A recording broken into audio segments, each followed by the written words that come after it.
Okay, everybody, welcome to the Dig In podcast. I am so excited about today's guest because I have someone who is an insights guru, a wine aficionado, a travel enthusiast, and a Cheetos merch promoter, although I am bummed I don't see it today. So today I've got Brodie Dunn. He is Director Strategic Insights with PepsiCo Foods North America, Insights and Intelligence. Brodie, thank you so much for being here. I know that we're going to have a good conversation today. For sure. I'm excited. Let's do this thing. Let's do it. Okay, well, we're going to get into an impromptu question. You haven't seen this one. Let's just kind of see where you take it here. What is the most enjoyable meal you've ever had in your life? Honestly, I've had a lot of great meals. Yeah. So I would say the most enjoyable meal I had in my life was when I was taking my saucier culinary class and at the end of it, you have to make a soup. And I made a BLT soup that was half cream of Kos, which is cream of romaine, and cream of tomato.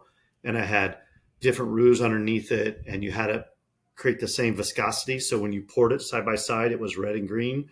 And then I had bacon crumbles on top and Parmesan cheese down the middle with Oh this my beautiful God. fritter. And so when I brought that home and made that for my family, that was the most enjoyable meal because just one, cooking is love, and it takes all day to make it. And nobody's ever had cream of Kos or cream of lettuce soup before, Yeah. and it's Yeah. so good. And so that with tomato soup, it just took it over the top, and it was just such a joyous moment. And when you eat it down the middle, so your spoon is Sure. half green and half red with the Parmesan and the bacon on it. That's Oh my so good. gosh. Yeah. Okay, so how can I invite myself to your house where you recreate that experience? Because You'll that be cooking sounds, all day with me because I'm not doing it yeah. alone anymore. No, I'm here for it. Put me to work. Absolutely. And my love language is preparing food for others as well. It's just last night on a casual, was a Thursday. I did a lemon cake for dessert, which I don't normally do that, but my kids were really wanting it.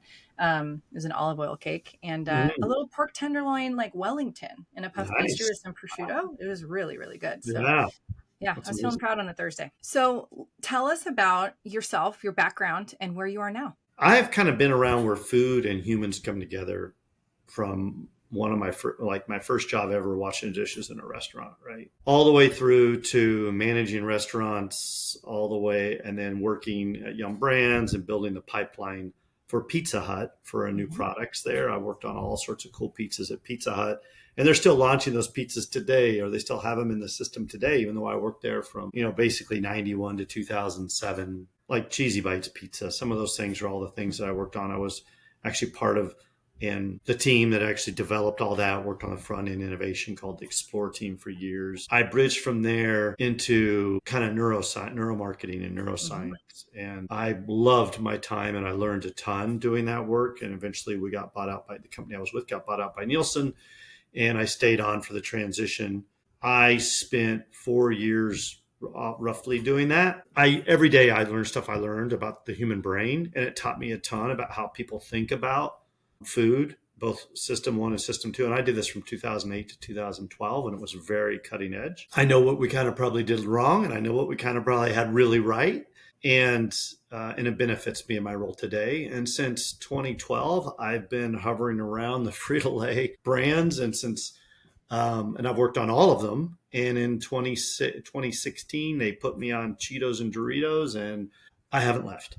I have Nice. so much fun. I love my brands. I love the consumers of those brands. And I love building people and watching people do cool stuff. Being 8 years in role in Pepsi in one role is unheard of. And I don't want to go anywhere else. And I don't really want to do much else because I don't think the grass is greener. It's just a ton of fun what I do today. Yeah. That's so interesting that you were working in the neuroscience field at that time because my very first exposure to neuroscience in the world of research was a conference presentation by someone at Frito, and they were describing how a Cheetos commercial comes to be. And they talked about, I mean, you could talk about this in your sleep, but this is probably 15 years ago. And I remember it so specifically because they were talking about the cue of the crunch. Then it was the dust on the finger and it's the licking of the finger. And those are just some of Mhm. those cues Mhm. neurologically that really get people because it's the experience.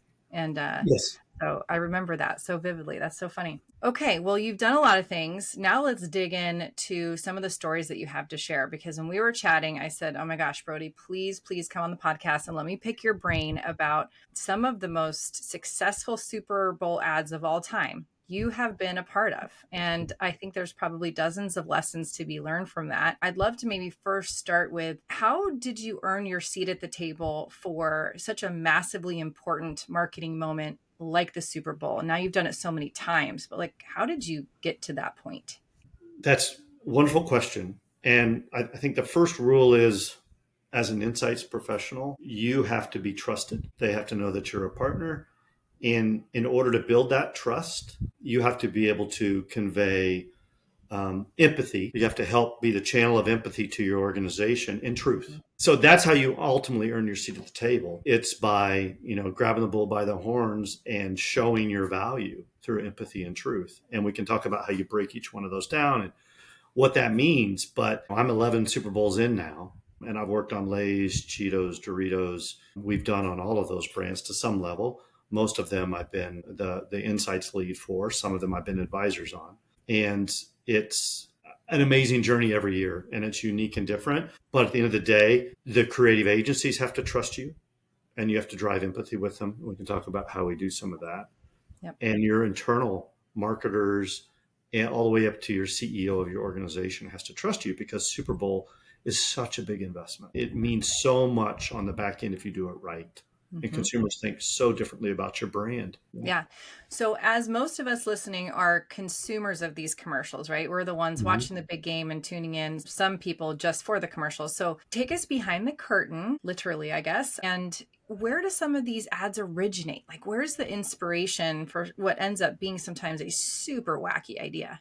Let's go to Cheetos, because that's the example you had earlier. So years ago, we had, if you go back up before 2018 and you look at Cheetos advertising the 10 years prior, it was all about family fun, and it showed families together doing playfully mischievous things, and you can look at them up, and they were nice. But what our challenge was with Cheetos, and I think it will be for a long time, we're breaking through it, but what our challenge for Cheetos was that we were considered just a kid snack, or family friendly snack, right?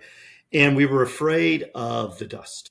We were a kid snack that was afraid of the dust, because guess what? Moms like you said, I don't want that dust all over my house, which is a true statement. You don't. Yeah.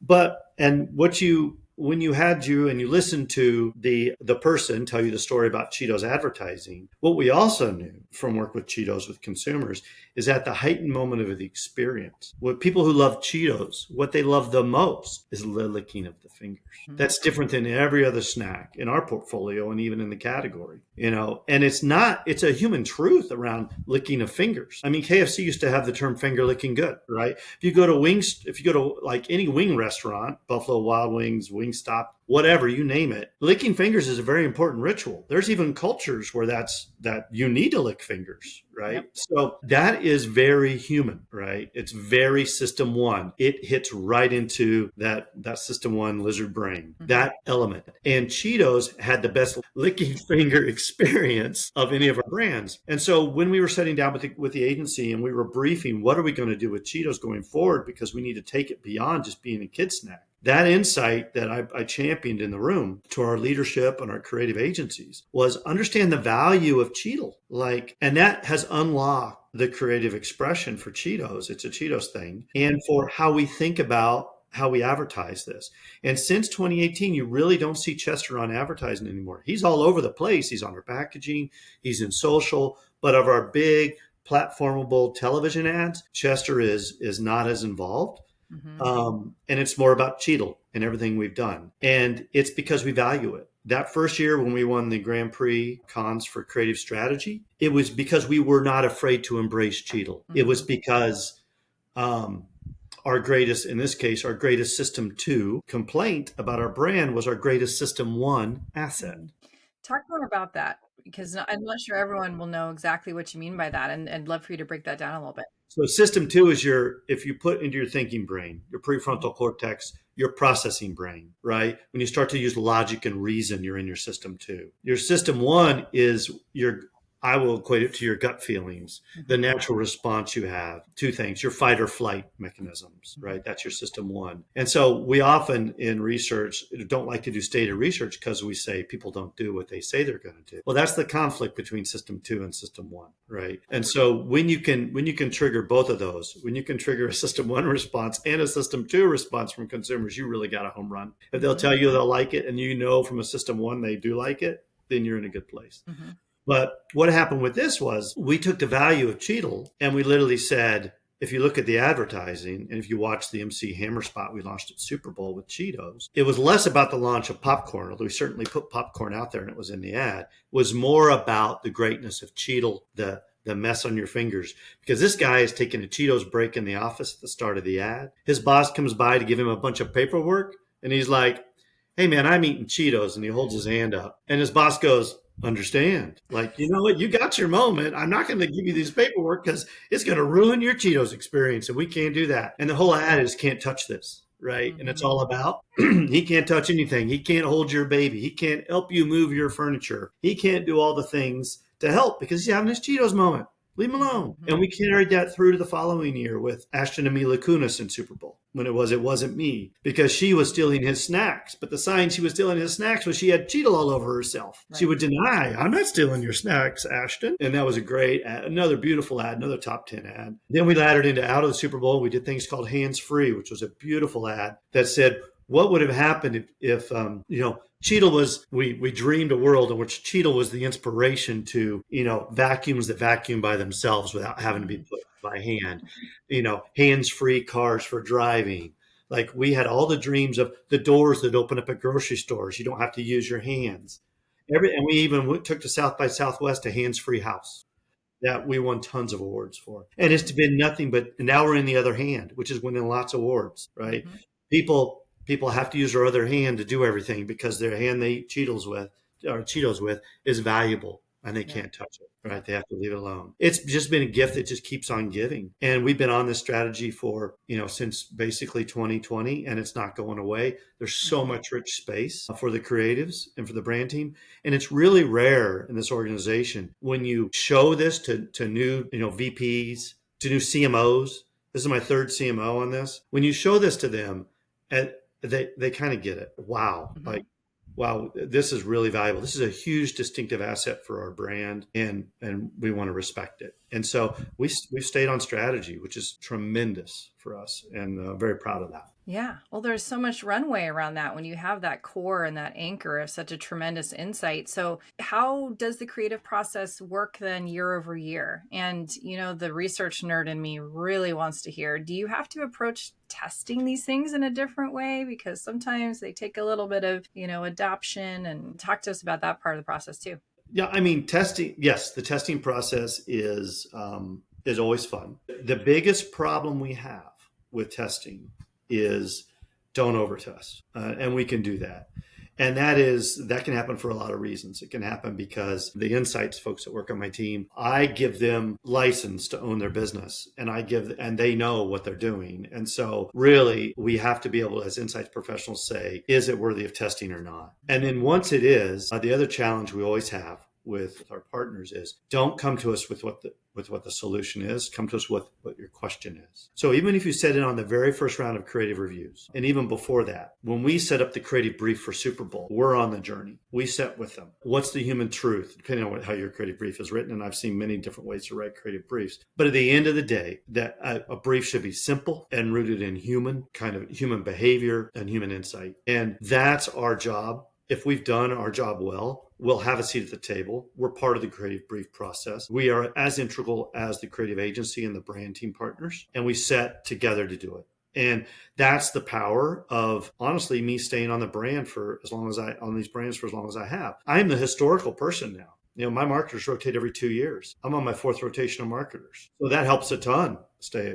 Keep that seat at the table. And so start from the brief. Then when you see some of the creative output, make sure what you want to get consumer feedback on is realistic. And then you can use all sorts of tools you want to use. But the more unobtrusive and honest you can go everywhere from we've done just simple friendship pairs. If you want to go old school qual, I wouldn't necessarily go in a room as much as I would. You got to build an atmosphere, if you're going to do qualitative research, of comfort and safety for the consumer. And so you need everything to do that. You need to recruit friendship pairs. You need to have a moderator who has a personality that builds and syncs up with the consumers you're going to talk to. You have to know, as you know, qualitative research is all about the quality of the moderator, the quality of the conversation, and the quality of the respondents. And so don't be afraid to be a stickler about the respondents. Because you want quality in means quality out. And I have partnerships with powerful moderators who I adore, who can do that and have done that for me. And if you're doing it right, you can watch people and you can even be in the room with them and see their visceral reaction to good content. And you know what you have there. Now, I would also tell you that we have very good quantitative tools to do all the early on testing. And I love quantitative tools because it tells me I got a rich fishing hole. But I love the qualitative because it's what builds empathy, especially with my creative people. I have literally in my history taken one of my creative leads who wasn't liking the responses they were hearing and put them in the room with consumers. And I said, and they wanted to do it. And I said, we're going to do it. You're going to be a consumer, but you'll be a consumer, set in there like a consumer. And they did. They participated just like a consumer. And when they came out of that room, when they were setting with the respondents, they had a different point of view. Right. And that it's the empathy engine that drives creative brilliance. And many times when we get in this world of AI and this world of quant testing, we forget that if you want something that's going to break through, you really need to work with your creatives in a way to help them unlock their breakthrough potential. Yeah. And there's nothing like being in that room and hearing that initial reaction, the laugh out loud, or the, that, like you said, visceral reaction. I mean, there's just no replacing that. I love it when brands put their stakeholders in real life with consumers. And I guess speaking of in real life, I don't know what it says about my personality, Brodie, but one of my favorite things to ask guests is like, where did it go wrong? Where did you fall flat on your face? Where did you have the hiccups? So I'm sure you have lots of stories, war stories, if you will, but what's one of the more memorable times that something went wrong in the development or filming or execution of a Super Bowl ad? Well, I will say that if you're working with celebrities, it's always a challenge. And I've done a lot with celebrities. Every year, finding the right celebrity that doesn't draw undue attention to themselves before Super Bowl is really critical. And the right celebrity is a celebrity that doesn't, that your message syncs up with whatever you want to put out there at Super Bowl and doesn't dominate you at Super Bowl either. The last thing you want to hear when people are around the cooler the next day is, wow, did you see that Ben Affleck ad? No, I want them saying, did you see that Dunkin' ad that Ben Affleck was in? Right. Or, it's more, did you see the Dunkin' ad? That is a huge measure of if your celebrity's dominating or not. And you have to get that. And you can actually learn that when you're doing your research, quant or qual research, whatever tool you use and however you use it. You can actually get that by just asking people after they see the ad, do they like the ad or do they not like the ad? You can also say, hey, in one sentence, tell me if you're going to share with a friend that you just saw this ad, what are you going to say? Right. And then if they say the Ben Affleck ad, then you're in trouble. You got an issue. Yeah. Well, I know you're not going to tattletale on any celebrities, but you probably do have a couple of examples of it not quite going towards the brand's direction that they wanted. So okay. I know you're not going to tattletale on any celebrities, but is there anything juicy you can kind of give us on, the situation? So I would say that almost every year we've worked with celebrities, the celebrity has had to change before we get to this year. Really? Wow. Almost every year. It's hard to think of a year where we weren't debating celebrities up until the last minute, or we even have had celebrities under contract who, for whatever reason, couldn't do a spot or didn't want to do a spot because of, the conditions of the world, let's just say. And we've had to pivot. And so when you do the research and a celebrity is involved, the other key thing to check for is this celebrity dependent? Did I have to use Ashton and Mila Kunis for that spot? No. Were they the perfect fit? Yes. Did I test with other couples? Yes, I did. And we had 3 or 4 options that were viable for the It Wasn't Me spot with Cheetos on Super Bowl. And the great news is Ashton and Mila were amazing. Their house in Hollywood was for sale at the time. It was COVID. They let us shoot in their house.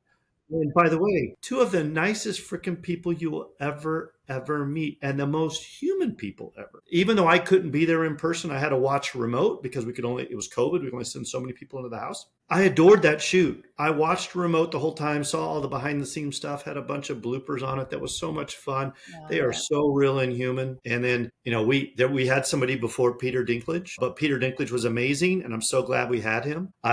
When we did the Little Nas X Sam Elliott spot for Doritos Cool Ranch, there was a lot of people up for that cowboy role that Sam Elliott played, and he was the perfect fit. Mm-hmm.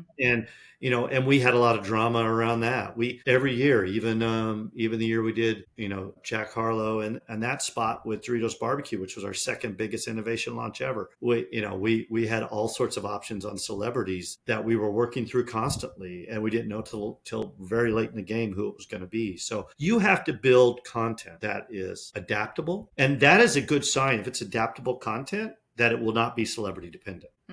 Good point. Yeah. So it's always a trigger to say, hey, what other couples could we use? Or what other celebrity could we use? Or does it have to have a celebrity? The Dinamita spot we did with Jen Ortega just 2 years ago. Was it 2 years ago? 3 years? No, 2 years ago. Yeah. That one didn't even have Jen Ortega in the testing. And then we added her and it was a plus up. Mm-hmm. Right. So that's how you have to think about celebrities. Do they add value to the concept, and are they replaceable? Because you want to walk away with, wow, that was an amazing Doritos ad. Or that was an amazing Cheetos ad. Oh, that's fascinating how much you have to think about on that celebrity front. And, I'm curious too, just kind of as we try to wrap up this vast experience you have on Super Bowl ads and that process, like, what is the milestone? When does the team actually say this was a success, and what time frame does it happen in? So by team, I don't know who you mean. I would say if it's by my internal partners, like my brand partners, my CEO, my CMO, like the internal organization at Frito-Lay, Pepsi Foods, not till the day after. When they start seeing the social buzz and all the rankings, do they really start to really celebrate? We have a good feel because from a North America Insights and Intelligence group, we have a good feel for how it's going to do. We do a great job of my team of honestly taking quant data, running regression models and predicting outcomes. And we've for 7 years in a row have predicted our outcome on some of those key consumer voted polls. And so it's amazing. So we give them confidence going in. Last year we shot 2 ads for Lay's, and our data gave them confidence on which one was the right one to go with. We used our data and our quant tools to help us understand which of the crash spots was going to make it. And we predicted which was the strongest crash spot because consumers voted for it online last year. It was a consumer generated one. It was amazing. We brought crash back after years, and we were able to predict where that was going to fall on the outcome on the back end. So honestly, we start celebrating a little bit early because we've been right. Remember when I told you drive empathy and be right? That's the way you earn a seat at the table. That's how that's how we've done it here. That's a great segue into our next part of the conversation, Brodie, which is really about one of your more passionate points of view as a leader in your organization and in our industry. And I think from what I've heard in our interactions, just empathy comes out of your mouth a lot in a really good way. It means a lot to, I think, who you are as a person, but also your professional point of view as well. So I'm just kind of curious, has that always been something that you've believed in professionally, or is it something you've earned a greater appreciation for over the years? I think it's a little of both. I think some people are just more empathetic than others. We know this, right? And part of it is tied to, honestly, brain science, if you want to get into it. But I've always been a very empathetic person. I can't watch a football player or a soccer player snap their leg and I don't have a bad reaction. That my stomach just... Yeah. Yeah, because your homunculus just fired and you imagining snapping a leg.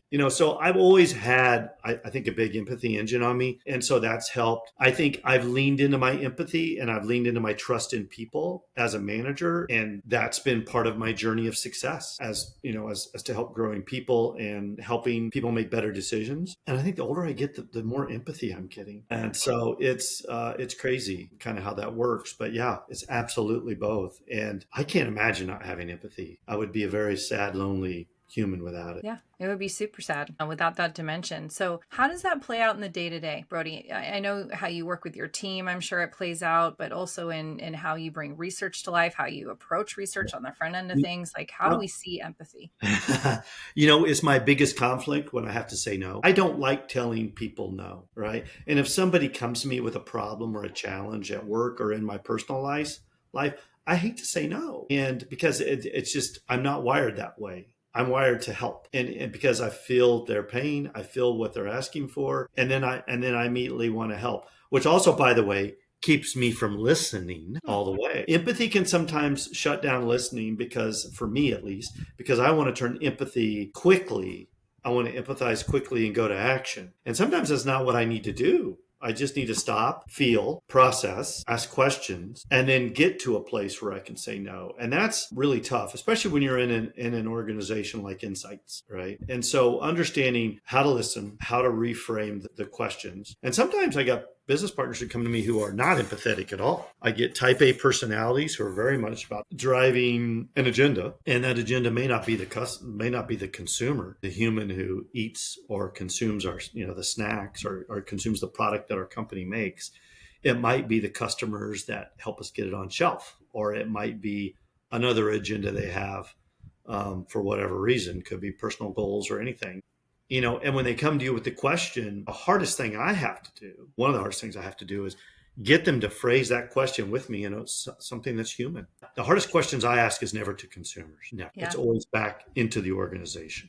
What's a good tangible example of a question that's sort of in research speak that you then translate into an empathetic question about the human being?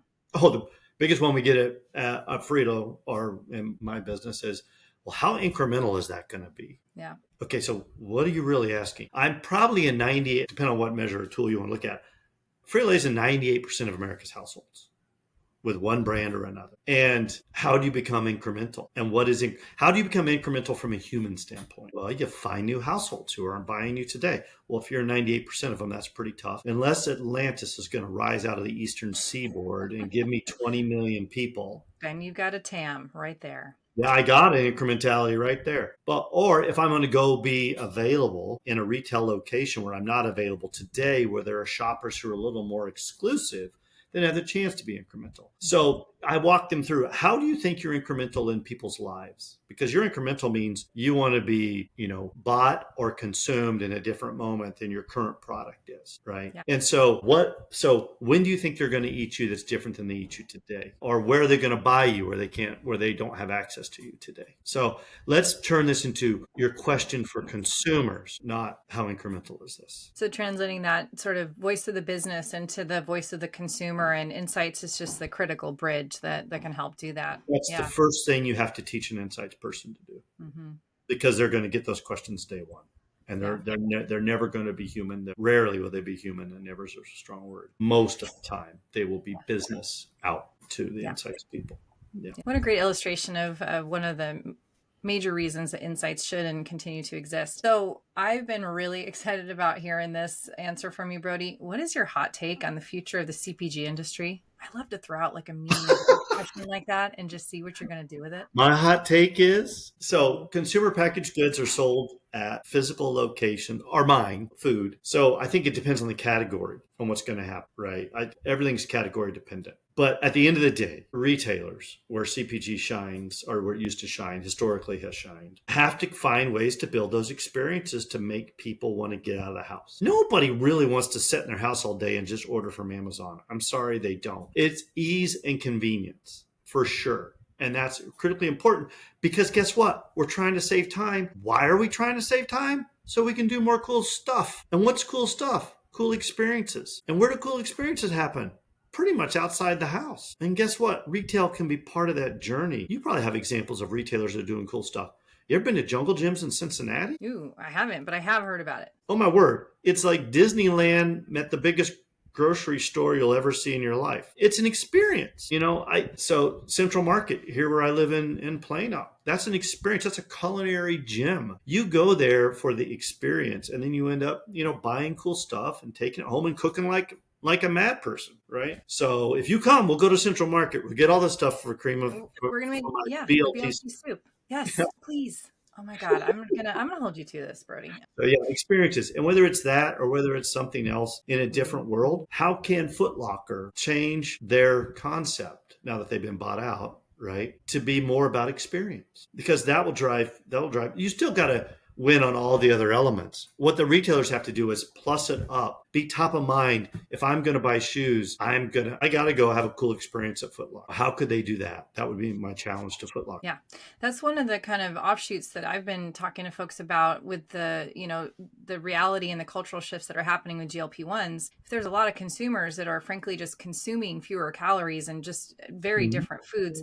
how can restaurants and retailers and other brands create experiences that will allow all of those users of that particular drug to still have this experience, and also to then crave brands but in a different way than maybe in that Yeah, real way. because the experiences they have need to be over the top. They need to be amazing. And they may have less experiences or different kinds of experiences, but we still have a lot to learn about GLP-1. And we're going to learn more about it, and that's great. So, and super excited about whatever we're going to find out. But yeah, at the end of the day, food, at least my category, is still integral in human existence. It is a base need. Now, we can certainly make it better. And every time they interact with your brand, whether they're eating the product or they're watching an ad or they're going on their social device and looking things out, if they interact with Doritos or Cheetos, I need them smiling. I want them smiling. I want them laughing. I want them embracing that joy whenever they interact with my brand. Well, you have a fun portfolio for that. And like you said, you've been doing the same role for 8 years, and you still are inspired and inspiring. So I appreciate that about you. I'm going to turn to the final dig. This is all about you as a consumer. So let's see what this side of Brodie looks like. What's the last product or service you bought on impulse? I have a problem. Honestly, it's travel. I mean, again, experiences. And give you an example, it's probably a restaurant. I value restaurant experiences so much, right? Going to the French Laundry, did that as a bucket list. I took my daughter there for her 21st birthday. Cool. My wife too. We took our daughter there for her 21st birthday. She deserves it, and she's spoiled, and that's amazing, but she knows it, and she's fine with that, and she appreciated it. But it was also for us too. It was as much a celebrating for her 21st as it was for our 21st as parents. Yeah. And so it was really about that. But that was no holds barred. And they did an amazing job, by the way. Her 21st birthday, they gave her a great bottle of champagne, their Cool. modicum and everything. And I mean, wow, what a deal. And so worth it. And we still talk about it today, years later. So I would say if it's a food experience, when we go on vacations, that's what it's all about. If I can find a Michelin restaurant, or just not a Michelin restaurant, just find amazing reviews and local hole in the walls. I want the most amazing food and wine experiences, because that's how I live culture. That's why GLP-1 makes me sad. I want to go to these places, and and in order to really learn about Lisbon, you got to eat and drink Lisbon. You don't, and then go see Lisbon. You can't do one without the other, to me. And so I think the food and wine, my wife and I did Italy in 2015, all of Northern Italy. We never went to one museum. All we did was eat and drink our way through. Yeah.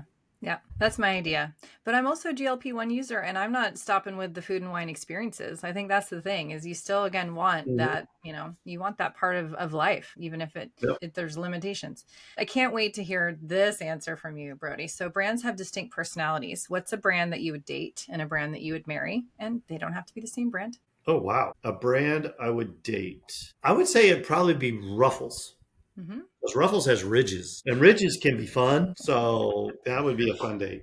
A brand I would marry would probably be, I'm going to go with Miss Vicky's. Yeah, there you go. Spice it up a little bit. Yeah. Strong, confident, down home. She can do some cooking. Yeah. We can chill out on the porch together. I love it. I thought you were going to say Lay's, just because it's so reliable and been there, and been there for you for years and years. So that would be my marriage. You want to know why? Not Lay's? Why? Everybody dates Lay's. I'm just teasing. Man. I love Lay's too. Right. You're right. Miss Vicky's, she's a little more selective over who she goes out with. Yeah. Yeah. Okay. That's a good point. So finally, Brodie, what keeps you inspired at work? Smiles. When other people smile, I'm smiling. So when I go to work, one of the things I want to do with every meeting is I want to make people smile. And you know what? It's completely selfish of me, because then I can smile. Mm-hmm. And listen, I work at a company that makes snack. It can't get any better. I'm not necessarily saving lives here. I'm just trying to make smiles, and I do that in the office, and I do that hopefully outside the office with my personal life, and also, with smiles. Yeah. Well, you have brought me smiles today. You've seen it. Hopefully, you've heard it in my voice for those that are listening. Thank you so much for joining. And I'm not kidding. I'm taking you up on this soup experience because I'm in. I'm committed. All I'm right, locked into this idea. do So it. you'll hear from me. But thank you so much for your time, Thank for you. your wisdom. It was wonderful to have you today on the podcast. Thank you.